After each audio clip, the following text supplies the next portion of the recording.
And thank you to the deputies for their statements, but also for their questions. And just if I could join in the spirit of wishing all of our European election candidates every success in the next few weeks. Firstly, in terms of the question of the European elections, my understanding, and this is on the basis of clarification from Minister John Paul Phelan, is that we will have elections on the basis that there will be 13 seats, that there won't be 2 counts, but that we will run candidates and that candidates will run on that basis. Obviously, if there is no conclusion by the 22nd of March in terms of agreeing the withdrawal agreement and the UK do decide to run, then obviously that number will reduce to 11, and in other member states where they were due to increase in numbers, that will reduce also. What's not clear is, of course, if that is the case, depending on a possible timeline or when there might be hopefully a conclusion to this where we move on to phase 2 or the future relationship of the European elections, what happens then? So I know there is a discussion taking place within the Parliament at the moment as to legally what would the next steps be, but also in terms of the candidates that would have been elected that might possibly then be in a position in a couple of months, depending on the timeline, to take up those seats. But again, it is still a little bit unclear, and I think maybe when we do get further clarity from a European and a Parliament point of view, we will of course let the House know, and I know that the Minister will as well. In terms of the discussion last week, there was a lengthy discussion, of course. There are very rarely a European Council meeting where there aren't differing views and differing opinions, whether it's on Brexit, whether it's migration, whether it's the Jobs Growth and Competitiveness Council. And I think what was very clear is that from the very beginning, even when Macron was entering the Council and responded to journalists, is that we are united and that we need to remain united as a European Union.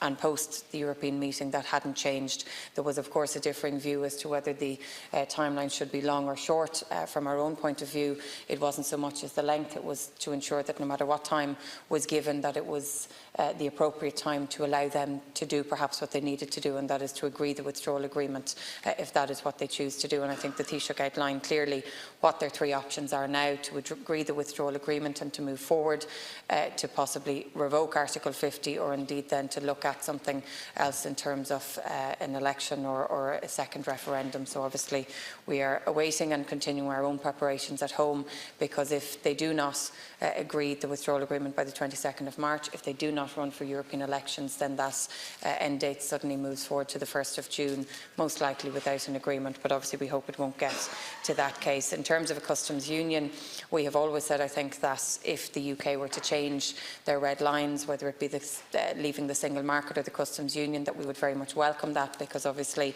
so much of what we are doing and have done, particularly in terms of the backstop, has been to accommodate those red lines and to try and work around them.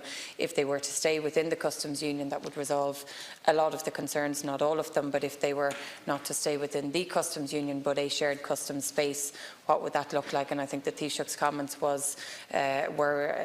I suppose, an attempt to try and be helpful in terms of a possible solution, particularly given the negotiations that are ongoing between the Conservative Party and the Labour Party at the moment. But in saying all of this, we can only respond to a request from the UK, from the Prime Minister, and as of yet they have not asked or requested a customs union or the customs union or anything of the sort. But we will of course respond as positively and in the best way that we can.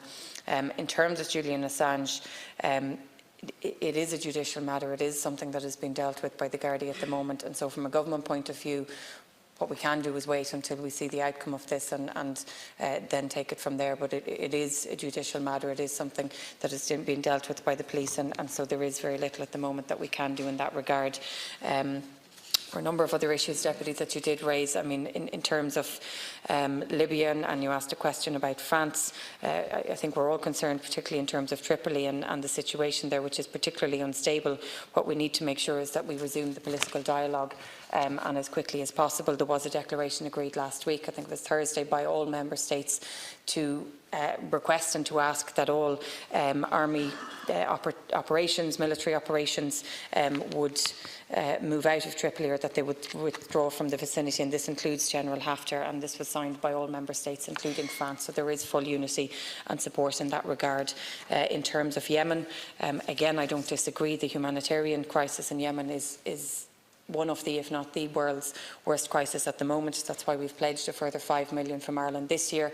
It's 23 million in total since 2012. The EU as a whole has pledged over 1,700 or 700 million, but obviously that's not good enough. We can't just continue to pledge support. What we need and what we want to see is the implementation of the agreement which was reached in Stockholm in December just last year, and obviously the quicker that happens, the better. But we will continue to provide that support and continue to advocate for a peaceful solution. In terms of the overall situation in Venezuela, and I know you raised this before, you do have the EU's international contact group, of which we support, of which we are engaging with.